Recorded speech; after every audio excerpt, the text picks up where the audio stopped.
Hey guys, how are you? Hope you're all doing very well. This afternoon I'm going to be doing another movie review, so hopefully you find this one interesting. This movie is a horror film from the United States, English language, released in the year 2007, directed by Dave Meyers, and this film is called The Hitcher.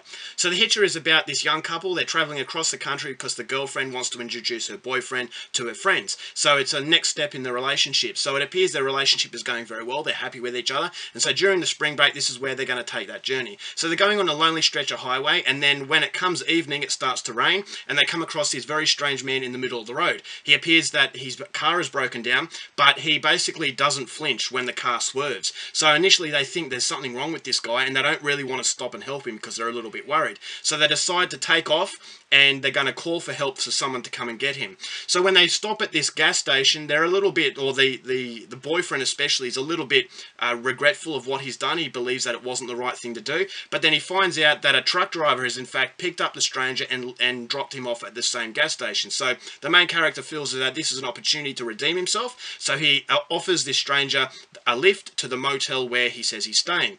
So the girl's a little bit skeptical. She never liked this guy to start with, and that skepticism proves correct when it turns out that this stranger is in fact a complete psychopath, and he is hell-bent, for reasons unknown, on making this couple's life hell, and this lonely stretch of highway is going to become a battleground for survival. So whether or not they can make it off this highway alive is something you're going to have to find out for yourself, because that's as far as I'm going with my synopsis.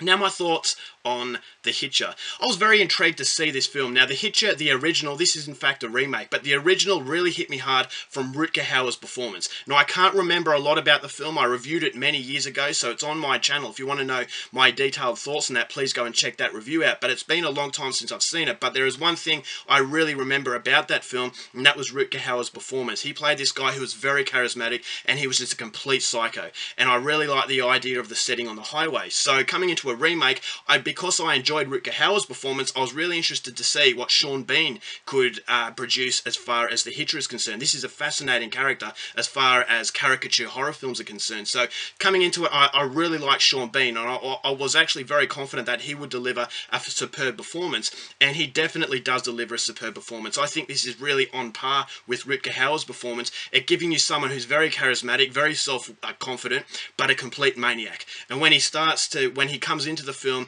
you feel, okay, this is a guy who needs to go somewhere, and that these good Samaritans are helping him, but then all of a sudden things change, and he becomes this dark force. He's almost like the devil personified, in that he would stop at nothing just to cause complete carnage and make these people's lives absolute hell. And it doesn't give you any backstory. It doesn't give you a reason as to why this villain is doing what he's doing, so that makes it even scarier. I know a lot of people out there like a background story and like control, knowing that, you know, what makes this person tick, but it doesn't do that in this film. You feel as though this Hitcher, as I said, is the devil personified. He doesn't need a reason to do what he's doing because he just likes it. And so that to me was terrifying. There's some scenes where Sean Bean really showcases how good of an actor he is, because he doesn't have too much to play with, but what he does portray is just a terrifying villain. He's one of the most memorable villains in horror, and I just think that for this sort of role to work, it really needed an actor. It needed an actor for the remake to really match the level of Rutger Hauer in the original. So the movie does centre upon the Hitcher. It's not so much a case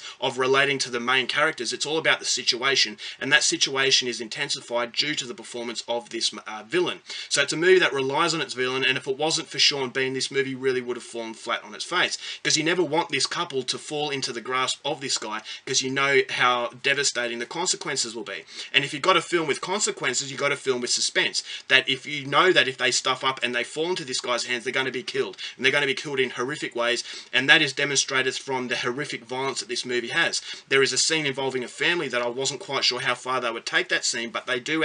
Dave Meyers actually does take it to that extra step to showcase just how much of a lunatic this guy is, and that no one is safe. So the lonely stretch of highway really plays a very psychological effect. It's a very lonely, desolate area, and you feel as though this main couple, they have to fend for themselves, because not only is the Hitcher an absolute psycho, but he's very intelligent, and he manipulates the police who are in pursuit. He manipulates the police to think that the actual couple are the ones creating all this carnage. And so there's a battle of wits between, you know, this main villain, the police, and this main couple. And as all three of those elements come together, you just have a fantastic popcorn horror film. Thought the cinematography was very good. There is a strong suspension of disbelief. So if you go into it expecting an authentic, realistic film, then you're going to be bitterly disappointed. But it never really makes promises that it's going to be a realistic film. And so because it has a caricature world to it, where you've got this larger-than-life villain, you've got these extravagant car chases, you've got situations that are very unrealistic, but because it's in a caricature nature, you can enjoy it for what it is. It's a very paper-thin sort of film,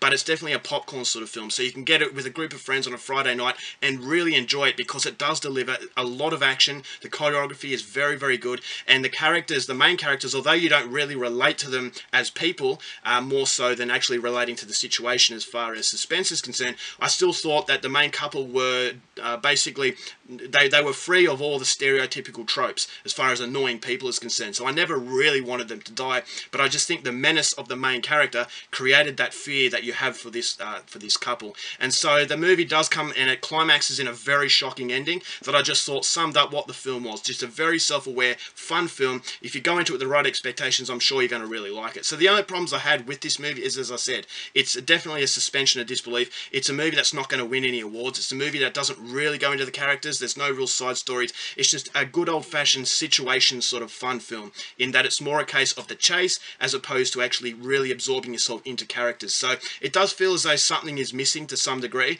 but overall, as I said, for a popcorn horror film and for a film that you can just play on a Friday night if you're bored, I definitely think this one is going to really appeal to a lot of people. So if you're a fan of the original, I'd highly recommend you check out The Hitcher, because this certainly is not a bad remake. So overall, I'm going to give this one 3 stars. I was fairly impressed.